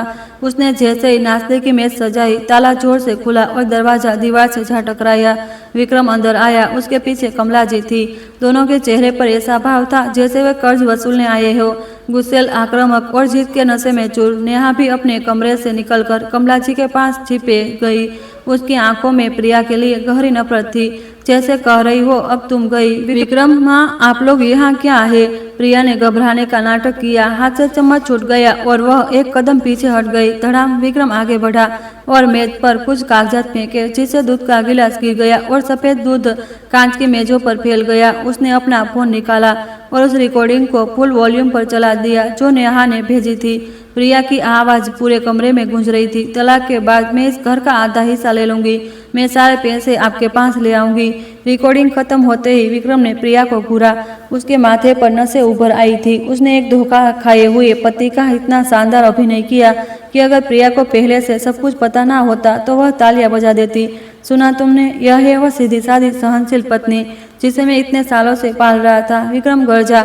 उसकी उंगली प्रिया के चेहरे की ओर थी। मैं अपना खून पसीना एक कर रहा था और तुम घर पर अयासी कह रही थी, मुझे धोखा दे रही थी। तुम अपने वकील यार के साथ मिलकर मेरी संपत्ति लूटकर उसे देने की योजना बना रही थी। कितनी गिरी हुई औरत हो तुम। कमला जी ने भी मौका नहीं गवाया। वह आगे बढ़ी और कमर पर हाथ रखकर सबसे जहरीले शब्दों में प्रिया पर वार करने लगी। हमारे खानदान की किस्मत ही खराब थी जो तुम जैसी आवारा औरत इस घर की बहू बनी। एक तो कोख सुनी है, ऊपर से ऐसे घटिया काम। तुमने क्या सोचा मेरा बेटा बेवकूफ़ है जो तुम्हारी बातों में आ जाएगा? अगर नेहा की नजरें तेज ना होती तो तुमने तो हमें सड़क पर ला ही दिया होता। नेहा ने भी पीछे से हाँ में हाँ मिलाई। आंटी, मुझे तो यह बहुत पहले से ही अजीब लग रही थी। हर वक्त सजना संवरना, देर से घर आना। प्रिया दीदी, आप विक्रम भैया के साथ ऐसा कैसे कर सकती है? आप बहुत बुरी है। प्रिया वहीं खड़ी रही। उसके कंधे कांपने लगे। उसने अपने चेहरे को हाथों से ढक लिया और फिर फर्श पर बैठकर फूट फूट कर रोने लगी। वह विक्रम के पैर पकड़कर गिड़गिड़ाने लगी, एक ऐसी अपराधी का अभिनय करते हुए जहां को हाथों पकड़ा गया हो। वह विक्रम, मेरी बात सुनिए। वह रिकॉर्डिंग वैसी नहीं है जैसे आप सोच रहे हैं। मैं तो बस आपको आजमा रही थी। मैं गुस्सा थी कि आप मुझ पर ध्यान नहीं देते। प्रिया की आवाज़ टूटी हुई और दयनीय थी, लेकिन जिस कोने को वे नहीं देख सकते थे वहाँ उसकी आंखें पूरी तरह सूखी और ठंडी थी। वह विक्रम के चमकते जूतों को घूर रही थी और मन ही मन सोच रही थी कि आजमा रही थी, तुम लोग मेरे ही बिछाए जाल का इस्तेमाल करके मुझे कानूनी और नैतिक रूप से सही तरीके से बाहर फेंकना चाहते हो। वाह, तुम्हारे परिवार की बेपरवाही की सलाम। विक्रम ने जोर से अपना पैर झटका, जिससे प्रिया फर्श पर गिर गई। उसने मेज पर रखे कागजात की ओर इशारा करते हुए कहा, क्या समझाना है? सबूत साफ है। इस तलाक के कागज पर साइन करो और ध्यान से पढ़ लो, क्योंकि तुमने धोखा दिया है। तुमने शादी की मर्यादा तोड़ी है, इसलिए तुम्हें इस घर या किसी भी साझा संपत्ति से एक पैसा भी नहीं मिलेगा। तुम्हें यह सब मुझे, मेरे परिवार को हुए मानसिक आघात से मुआवजे के रूप में छोड़ना होगा। साइन करो और अपना सामान उठाकर यहाँ से दफा हो जाओ। प्रिया ने ऊपर देखा। तलाक के कागज पहले से तैयार थे, साथ में संपत्ति पर सारे अधिकार छोड़ने का एग्रीमेंट भी था। वे शांति से अलग नहीं होना चाहते थे। वे उसे पूरी तरह से लूटना चाहते थे। उसे खाली हाथ एक बेवफा औरत और कलंक लगाकर बाहर भेजना चाहते थे, ताकि वह कभी सिर ना उठा सके। विक्रम के लालच ने उसे अंधा कर दिया था। उसने सोचा कि यह रिकॉर्डिंग हाथ लगने के बाद वह उसे पूरी तरह से झुका सकता है। आप ऐसा नहीं कर सकते। प्रिया सीखी, मेज का किनारा पकड़कर खड़ी हुई। उसने बहुत ज्यादा घबराहट का नाटक किया। यह घर, इस घर में मेरे माता पिता की मेहनत की कमाई के 1.5 करोड़ लगे हैं। आप मुझे खाली हाथ नहीं निकाल सकते। वह मेरी संपत्ति है। तुम्हारी कमला जी चीखी। उनकी आंखों चाकू की तरह तेज थी। घर तुम्हारे नाम पर भी है, लेकिन क्या तुम्हारे पास कोई सबूत है कि वह पैसा तुम्हारे माता पिता ने दिया था? उन्होंने केस दिया था, कोई कागजी कार्रवाई नहीं हुई थी। कानूनी तौर पर यह साझा संपत्ति है, लेकिन तुमने बेवफाई की है। तुमने मेरे बेटे के मुंह पर कालिक पोती है, इसलिए तुम्हें इसकी कीमत चुकानी होगी। अगर तुम साइन नहीं करोगी तो मैं यह रिकॉर्डिंग इंटरनेट पर डाल दूंगी, तुम्हारी कंपनी में भेज दूंगी, तुम्हारे गांव में तुम्हारे रिश्तेदारों को सुनवाऊंगी। फिर देखती हूँ कि तुम्हारे माँ बाप शर्म से कैसे मरते हैं। कमला जी की क्रूरता ने प्रिया को सचमुच डरा दिया। एक औरत जो हर पूर्णिमा और अमावस्या को मंदिर जाकर पूजा करती थी, वह इतनी नीच धमकियां दे सकती थी। उन्होंने उसके माता पिता की इज्जत को दांव पर लगा दिया था। उन्होंने उसे हर तरफ से घेर लिया था। नहीं माँ, प्लीज ऐसा मत कीजिए। प्रिया पूरी तरह से टूट गई। वह फर्श पर बैठकर हिचकियां लेकर रोने लगी। उसने विक्रम की तरफ दया की भीख मांगते नजरों से देखा। विक्रम, 5 साल के रिश्ते का वास्ता, प्लीज इस बात को बढ़ाइए मत। मेरी गलती है, मैं माफी मांगती हूँ। विक्रम ने सीने पर हाथ बांध लिए। उसे ऊपर से नीचे तक ऐसे देख रहा था जैसे कोई राजा उस अपने अपराधी को देख रहा हो। वह अपनी जीत के नशे में चूर था। उसकी योजना पूरी तरह से सफल हुई थी।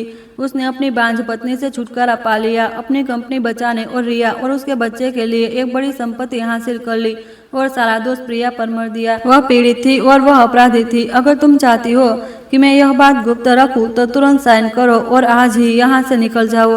विक्रम ने एक एक शब्द चबाकर कहा। प्रिया ने धीरे धीरे अपने आंसू पोंछे। उसका चेहरा पीला पड़ चुका था और होंठ कांप रहे थे। उसने तलाक के कागजों से घूरा। उस झुके हुए सिर के पीछे किसी ने नहीं देखा कि प्रिया की आंखें गहरे ठंडे और हिसाब किताब वाले दलदल में बदल चुकी थी। तुम लोग बहुत खुश हुए ना? इस जीत के पल का मजा ले क्योंकि यह तुम्हारी आखिरी खुशी का दिन होगा। मैं साइन कर दूंगी, प्रिया ने दबी हुई हारी हुई आवाज में कहा, लेकिन मैं चाहती हूँ कि यह मामला साफ सुथरे तरीके से हो। आप सही है, मैं अपराधी हूँ। मैं नहीं चाहती कि बाद में हम किसी और कानूनी पचड़े में पड़े। अगले हफ्ते सोमवार को हम वकील अर्जुन के ऑफिस चलेंगे। जिस पर आपको शक है, मैं वकील के सामने सारी संपत्ति छोड़ने के कागज पर साइन करूंगी और एक आधिकारिक बयान दर्ज करवाऊंगी। इससे आप भी निश्चित हो जाएंगे कि मैं बाद में अपनी बात से पलट नहीं सकती, है ना। विक्रम एक पल के लिए चौंका। वकील के ऑफिस जाना उनकी योजना में नहीं था, लेकिन जब उसने प्रिया की हारी हुई टूटी हुई हालत देखी तो उसे लगा कि वह बस अपनी थोड़ी बहुत बची कुछ इज्जत बचाने की कोशिश कर रही है, या शायद वह डर गई थी कि वह रिकॉर्डिंग लीक कर देगा, इसलिए वह वकील को गवाह बनाना चाहती थी। इसके अलावा अगर उसने आधिकारिक तौर पर संपत्ति छोड़ दी तो वह बाद में केस भी नहीं कर पाएगी। ठीक है, विक्रम ने सिर हिला दिया। उसकी आत्मसंतुष्टि ने एक बिजनेसमैन की सतर्कता को धुंधला कर दिया था। सोमवार सुबह 9 बजे तुम्हारे उस यार के ऑफिस में मैं भी साथ चलूंगा। देखता हूँ तुम और क्या नाटक करती हो। अब अपना सामान पैक करो और मेरे घर से निकल जाओ। मैं चले जाऊंगी, प्रिया ने सहारा लेकर खड़े होते हुए कहा। उसने उनकी तरफ एक बार भी नहीं देखा। वह सीधे अपने बेडरूम में गई, पहले से तैयार सूटकेस निकाला और कुछ जरूरी कपड़े पैक किए। जब वह सूटकेस लेकर दरवाजे तक आई तो कमला जी और नेहा वहीं खड़ी थी, नफरत भरी आंखों से उसे देख रही थी।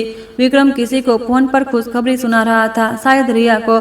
अपार्टमेंट का दरवाजा बंद हो गया। बाहर का गलियारा ठंडा था, लेकिन उसने प्रिया को एक नई जिंदगी की सांस दी। उसने एक लंबी गहरी सांस ली। उसका सीना आजादी से भर गया। अब कोई आंसू नहीं थे, कोई डर नहीं था। उसका दिल अब ठंडे स्टील की तरह सख्त हो चुका था। बस 2 दिन और फिर सारे अपमान, सारी जिल्लत जो उन्होंने पिछले साल उस पर बरसाई थी, वह सूद समेत वापस करेगी। एक एक पैसा, एक एक पल। ठीक सोमवार सुबह 9 बजे 15वीं मंजिल की कांच की खिड़की के बाहर दिल्ली का आसमान सर्दियों की हल्की धूप से नहाया हुआ था, लेकिन वकील अर्जुन के ऑफिस के वीआईपी मीटिंग रूम के अंदर का माहौल घुटन भरा और शांत था। प्रिया मीटिंग टेबल के एक तरफ बैठी थी। उसने एक काले रंग की सिल्क की शर्ट पहनी हुई थी और उसके चेहरे पर कोई मेकअप नहीं था। वह एक ऐसी औरत लग रही थी जिसकी सारी जिंदगी की ऊर्जा निचोड़ ली गई हो और वह चुपचाप अपनी शादी की मौत की सजा का इंतजार कर रही थी।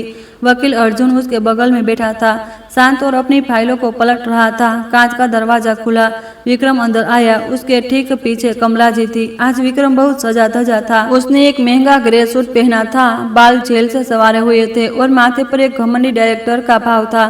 कमला जी भी कम नहीं थी। उन्होंने एक मखमली साड़ी पहनी थी और गले में मोतियों का हार था। उनका सिर इतना ऊंचा उठा हुआ था जैसे वह साल की सर्वश्रेष्ठ सांस का पुरस्कार लेने जा रही हो। वे दोनों विजेताओं की तरह चल रहे थे और अपने घमंड से उस सहमी हुई औरत के स्वाभिमान को कुचलते हुए। शुरू करो, मेरे पास ज्यादा वक्त नहीं है। 10 बजे कंपनी में एक जरूरी मीटिंग है, विक्रम ने कुर्सी खींचकर बैठते हुए कहा। उसने अपनी महंगी स्विच घड़ी उतारकर मेज पर पटक दी, जैसे अपनी ताकत दिखा रहा हो। कमला जी अपने बेटे के बगल में बैठ गई और प्रिया को घूरते हुए बोली, देखो तो जरा, इतनी बड़ी गलती करके भी वकील बुलाने का नाटक कर रही है। बेशरम कहीं की, जल्दी साइन कर ताकि मेरा बेटा काम पर जा सके। वह तुम्हारी तरह अय्याशी करने के लिए आवारा नहीं घूमता। अर्जुन ने अपना चश्मा ठीक किया। उसकी तेज नजरें माँ बेटे पर घूमी। उसने तलाक और संपत्ति छोड़ने के कागजात आगे बढ़ाए।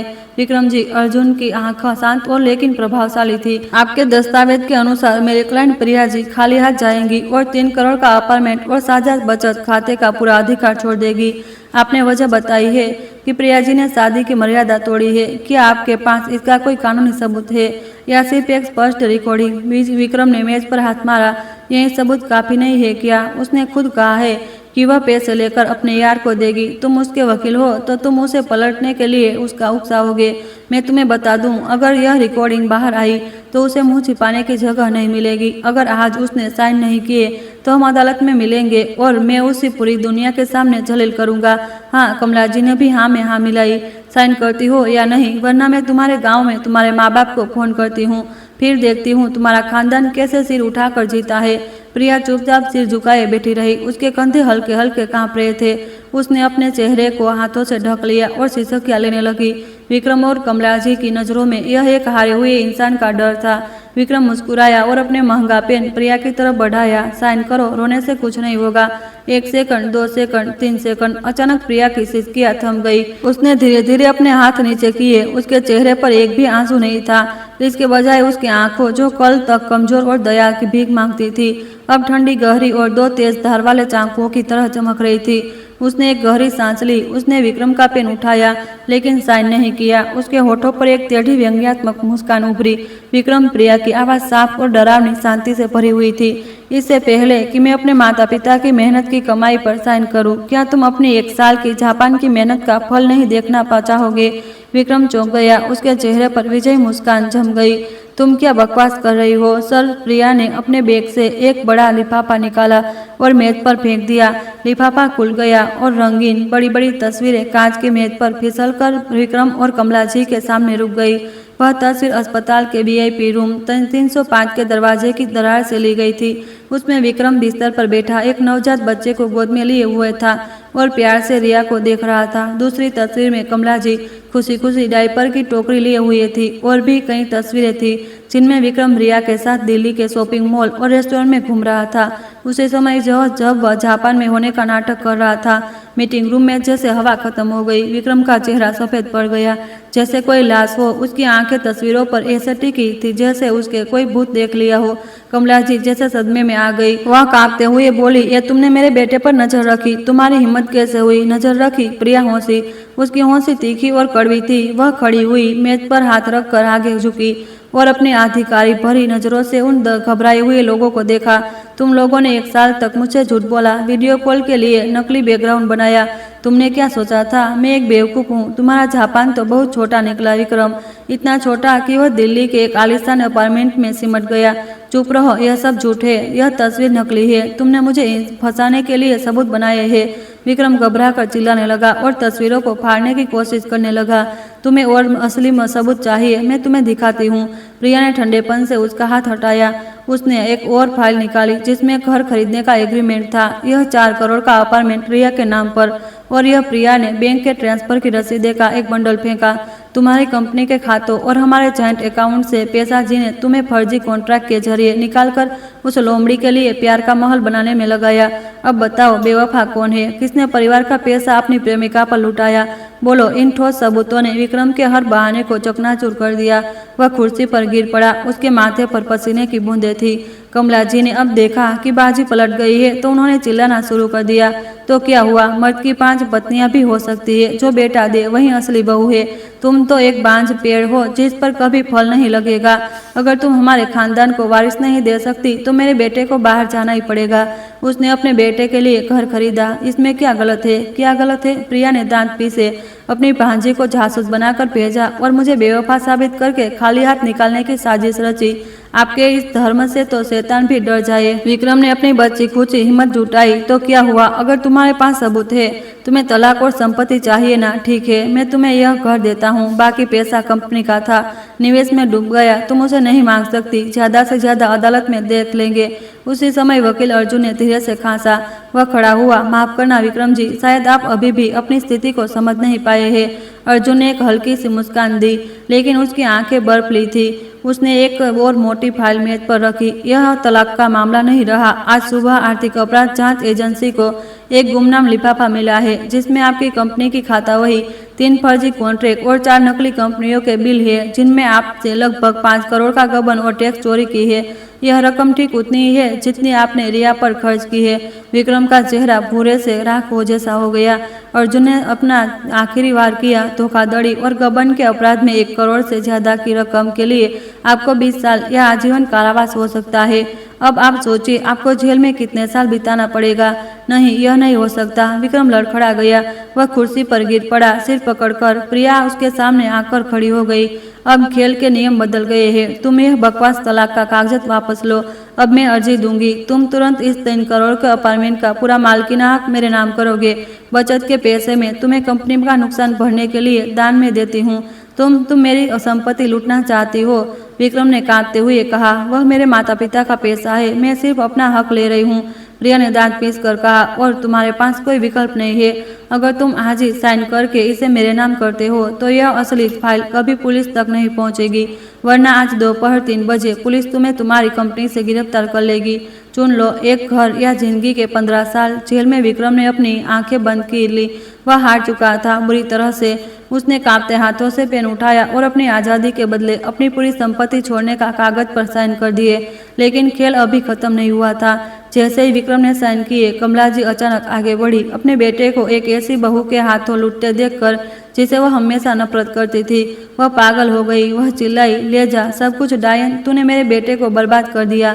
लेकिन तू क्या सोचती है, तू जीत गई। तू पैसों के ढेर पर भी अकेली रहेगी, एक बांझ औरत। हमारे पास पैसा नहीं होगा, लेकिन हमारे पास हमारा कुलदीपक है, हमारा वारिस है, और तू अकेली बूढ़ी होकर मरेगी।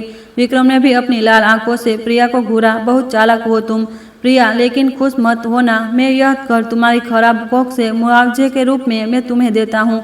मैं फिर से शुरुआत करूँगा। मेरे पास मेरा बेटा है, वह मेरा खून है, मेरा भविष्य है। 20 साल बाद जब वह बड़ा होगा तो वह जानेगा कि कैसे एक क्रूर औरत ने उसके पिता से सब कुछ छीन लिया था।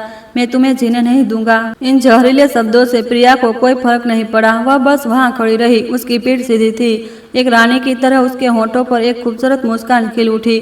उसने धीरे से सिर झुकाया। कुलदीपक, तुम्हारा खून, तुम लोगों को अपने उस झूठे घमंड से ही मुझे आखिरी चोट पहुंचानी थी। तुम्हें नहीं पता कि यह चाकू तुम्हारी गर्दन काटने वाला है। वारिस, प्रिया की आवाज़ एक गहरी सांस की तरह हल्की थी, लेकिन उसमें एक परमाणु बम की ताकत थी। तुम लोग उस बच्चे पर बहुत गर्व करते हो, है ना? तो मैं तुम्हें तलाक का एक आखिरी तोहफा देती हूँ। यह कहकर प्रिया ने अपने बैग से एक तय किया हुआ कागज निकाला। फट, प्रिया ने कागज मेज पर फेंक दिया। यह एक डीएनए टेस्ट की रिपोर्ट थी। विक्रम ने रिपोर्ट को घूरा। उसकी सांसें अटक गई। यह क्या बकवास है? पढ़ो, प्रिया ने ठंडेपन से कहा। जोर से पढ़ो और देखो कि तुम्हारा वह भविष्य कैसा दिखता है जिसे तुम 20 साल बाद मेरा बदला लेने के लिए इस्तेमाल करने वाले थे। विक्रम ने कांपते हाथों से रिपोर्ट उठाई। उसकी आंखें अंतिम निष्कर्ष पर टिकी थी। पिता के डीएनए सैंपल बी और बेटे के डीएनए सैंपल बी में कोई आनुवांशिक समानता नहीं पाई गई। पितृत्व की संभावना 0%। 0%। यह छोटे शब्द एक मौत की सजा की तरह थे जिसने उनके सारे घमंड, सारी उम्मीदों को काट डाला। यह क्या है? कमला जी ने रिपोर्ट छीन ली। कोई समानता नहीं और 0% शब्द सुनकर उसकी आंखें फटी की फटी रह गई। नहीं, यह नहीं हो सकता। उसकी नाक तो बिल्कुल विक्रम जैसी है। यह नकली है। तूने यह हमें बदनाम करने के लिए बनवाया है। डायन, नकली प्रिया हंसी, एक ऐसी हंसी जो हड्डियों तक ठंडक पहुंचा दे। माँ जी, आप भूल गई। मैंने उस बच्चे के सिर से बालों की जड़ें निकाली थी और विक्रम के कंधे से भी बाल लिए थे। यह रिपोर्ट असली है। आपका वह कुलदीपक जिसके लिए आपने अपनी बहू को जलील किया, वह विक्रम का खून नहीं है। विक्रम एक टूटी हुई मूर्ति की तरह गिर गया। उसका दिमाग सुन्न हो गया था। वह बच्चा उसका नहीं था। वह बच्चा जिसके लिए उसने अपनी शादी, अपना करियर, अपना सब कुछ दांव पर लगा दिया, वह किसी और का था। नहीं, रिया ने कहा था कि उसकी जिंदगी में सिर्फ मैं हूँ। विक्रम पागलों की तरह बड़बड़ाने लगा। उसी समय वकील अर्जुन ने एक और लिफाफा विक्रम की तरफ बढ़ाया। विक्रम जी, अगर आपको अभी भी कोई शक है तो यह जानकारी आपकी आखिरी उम्मीद भी तोड़ देगी। हमारी जांच के अनुसार रिया आपकी कंपनी में आने से पहले एक गुंडे के साथ रहती थी। वह जुए में बहुत सारा पैसा हार गया था। उन्हें एक दूध देने वाली गाय की जरूरत थी और आप जो एक बेटे के लिए तरस रहे थे, उनके लिए सबसे आसान शिकार बन गए। वह हर महीने आपसे जो पैसे लेती थी, वह अपने उस पुराने प्रेमी का जुए का कर्ज चुकाने के लिए इस्तेमाल करती थी। अर्जुन ने कुछ तस्वीरें निकाली जिनमें रिया एक गुंडे जैसे आदमी को पैसे दे रही थी और वही आदमी उस बच्चे को गोद में लिए हुए हंस रहा था। विक्रम ने उस तस्वीर को देखा। उस बच्चे का चेहरा अब ध्यान से देखने पर वह उस गुंडे जैसा ही लग रहा था। उसने दूसरे बच्चे को पाला था, अपनी पूरी जिंदगी और भविष्य एक ऐसे धोखे पर लुटा दिया था। विक्रम अचानक छत की ओर देखकर एक जानवर की तरह चीखा। उसने तस्वीर को फाड़कर हवा में उछाल दिया। रिया, मैं तुम्हें मार डालूंगा। विक्रम लड़खड़ाते हुए उठा और दरवाजे की तरफ बढ़ा, लेकिन वह मेज से टकराकर फर्श पर गिर पड़ा। लेकिन सबसे ज्यादा भयानक दृश्य कमला जी का था। वो औरत जो हमेशा धर्म की बातें करती थी, अब एक पत्थर की मूर्ति बनी खड़ी थी। उसका कुलदीपक, उसके खानदान का वारिस, सब कुछ एक धोखा था। हे भगवान, हमारे खानदान की किस्मत फूट गई, कमला जी ने एक कमजोर आवाज में कहा। उनका चेहरा नीला पड़ने लगा। उन्होंने अपनी सीना पकड़ और फिर फर्श पर गिर पड़ी बेहोश। माँ, आपको क्या हुआ? विक्रम अपनी माँ को देखकर घिसटते हुए उनके पास पहुंचा। प्रिया चुपचाप यह सब देखती रही। क्या उसे उन पर तरस आना चाहिए? नहीं, यह सब उनकी कीमत थी जो उन्हें चुकानी थी। अगर आज वह सच्चाई का पता नहीं लगाती तो फर्श पर पड़ी वह होती। प्रिया विक्रम के सामने आकर खड़ी हुई। तुमने कहा था कि तुम अंधे थे जो मुझसे शादी की। अब देखा, तुम सचमुच अंधे हो। इतने अंधे कि तुम दूसरों के बच्चे को अपना समझकर पालते रहे। और माँ जी, आप पोते के लिए इतनी मरी जा रही थी। अब देखिए, कर्म का फल मिल गया। यह कहकर प्रिया ने मैं संपत्ति के कागजात उठाए, अपने बैग में रखे और दरवाजे की तरफ बढ़ गई। मैंने एम्बुलेंस बुला दी है, अपना ध्यान रखना, अर्जुन ने बाहर निकलने से पहले कहा। दरवाजा बंद हो गया और पीछे रह गया एक कमरा जो लालच और क्रूरता के मलबे से भरा था। कुछ घंटे बाद विक्रम अस्पताल के बाहर खड़ा था। उसने एम्बुलेंस में अपनी माँ के साथ जाने से मना कर दिया था। उनके दिमाग में सिर्फ एक नाम गूंज रहा था, रिया। उसने टैक्सी ली, नदी किनारे वाले अर्बन कॉम्प्लेक्स चलो जल्दी रास्ते भर वह रिया को फोन करता रहा, लेकिन फोन बंद था। उसे अब भी एक झूठी उम्मीद थी कि शायद डीएनए रिपोर्ट गलत हो। टैक्सी रुकी और वह लिफ्ट की तरफ भागा। 20वीं मंजिल पर पहुंचकर वह अपार्टमेंट नंबर 204 के सामने हाँफता हुआ खड़ा हो गया। उसने कांपते हाथों से पासवर्ड डाला। टीट टीट, गलत पासवर्ड। यह क्या है? खोलो खोलो। विक्रम दरवाजे पर हाथ मारने लगा। तभी बगल के दरवाजे से एक महिला निकली। आप किसे ढूंढ रहे हैं? यहाँ रहने वाले लोग तो आज सुबह ही सामान लेकर चले गए। विक्रम ने उस महिला को झिंझोड़ दिया। यह घर मैंने खरीदा है। गार्ड ने आकर उसे हटाया। विक्रम ने अपने छिपे हुए फिंगरप्रिंट स्कैनर का इस्तेमाल किया। दरवाजा खुल गया। अंदर का नजारा वीरान था। सारा कीमती सामान गायब था। बेडरूम में दीवार में लगी छोटी तिजोरी जिसमें उसने 20 तोला सोना और लगभग 50 लाख कैश रखे थे, खुली और खाली पड़ी थी। ड्रेसिंग टेबल पर एक गुलाबी नोट पड़ा था। शुक्रिया मेरे बेवकूफ़ डायरेक्टर, मेरे और मेरे बेटे की जिंदगी संवारने के लिए। हम अब बच्चे के असली पापा को ढूंढने जा रहे हैं। तुम अपना कर्ज चुकाते रहना, हमें ढूंढने की कोशिश मत करना। यह घर मैंने पिछले हफ्ते ही बेचने के लिए दे दिया है। नोट विक्रम के हाथ से गिर गया। वह घुटनों के बल फर्श पर गिर पड़ा। वह चिल्ला भी नहीं सका। उसने अपना चेहरा हाथों में छिपा लिया और एक बच्चे की तरह सिसकने लगा। यह सब कुछ हार चुका था। 2 दिन बाद विक्रम को उसकी कंपनी से धोखाधड़ी के आरोप में गिरफ्तार कर लिया गया। कुछ दिनों बाद नेहा को भी उसकी इंटर्नशिप से निकाल दिया गया और उसे शर्मिंदा होकर गांव वापस जाना पड़ा। 3 महीने बाद प्रिया ने वह 3 करोड़ का अपार्टमेंट बेच दिया था। उसे कंपनी में साउथ जोन की डायरेक्टर के पद पर प्रमोशन मिल गया था और वह एक नई जिंदगी शुरू करने के लिए मुंबई जा रही थी। एयरपोर्ट पर अर्जुन उसे छोड़ने आया था। अपना ध्यान रखना, अर्जुन ने धीरे से कहा। अगले महीने मेरा लॉ फर्म भी मुंबई में एक ब्रांच खोल रहा है। मैं वहाँ लंबे समय तक रहूंगा। तब मैं तुम्हें एक दोस्त के तौर पर कॉफी के लिए पूछ सकता हूँ। प्रिया एक पल के लिए रुकी और फिर उसके चेहरे पर एक खूबसूरत मुस्कान खिल उठी। हाँ, मैं आपकी कॉफी का इंतजार करूंगी। वह सुरक्षा जांच से गुजर गई। उसकी पीठ सीधी और गर्व से भरी हुई थी। 1.5 घंटे बाद हवाई जहाज आसमान से ऊंचा उड़ रहा था। प्रिया ने खिड़की से बाहर देखा। 100 मीटर की ऊंचाई पर आसमान साफ और नीला था। उसने अपनी आंखों बंद कर ली। अतीत की सारी दर्दनाक यादें एक फिल्म की तरह उसके दिमाग में घूम गई, लेकिन अब उसके दिल में कोई नफरत नहीं थी। वे लोग उसकी जिंदगी के सबसे महंगे सबक थे जिन्होंने उसे मजबूत, आत्मनिर्भर और अपनी करीमत समझना सिखाया था। उसने महसूस किया कि एक औरत के लिए घर संभालना अच्छी बात है, लेकिन अगर उस घर में उसके स्वाभिमान को कुचला जाए तो यह बेवकूफ़ी है। एक असफल शादी अंत नहीं है, यह बस एक गलत मोड़ है। दर्द के पश्चात से गहरे गड्ढे में डूबने के लिए नहीं, बल्कि वहां से और भी ऊंचा उछलने के लिए होते हैं। हवाई जहाज ने बादलों को चीरते हुए दक्षिण की ओर उड़ान भरी। प्रिया ने अपनी आंखें खोली। उसे पता था कि उस नए शहर में एक शानदार, गर्व से भरी और सच्ची खुशी उसका इंतजार कर रही है। शादी में सहनशीलता जरूरी है, लेकिन आत्मसम्मान जिंदा रहने का हथियार है। जब धोखा मिले तो आंसू बहाने के धोखेबाज वापस नहीं आता, वह और खुश होता है। सबसे मीठा बदला लड़ाई झगड़ा नहीं, बल्कि शान से आगे बढ़ना है और धोखेबाज को उसके ही लालच के जाल में फंस पर तबाह होते हुए छोड़ देना है। सुनने के लिए धन्यवाद। नमस्ते, फिर मिलेंगे।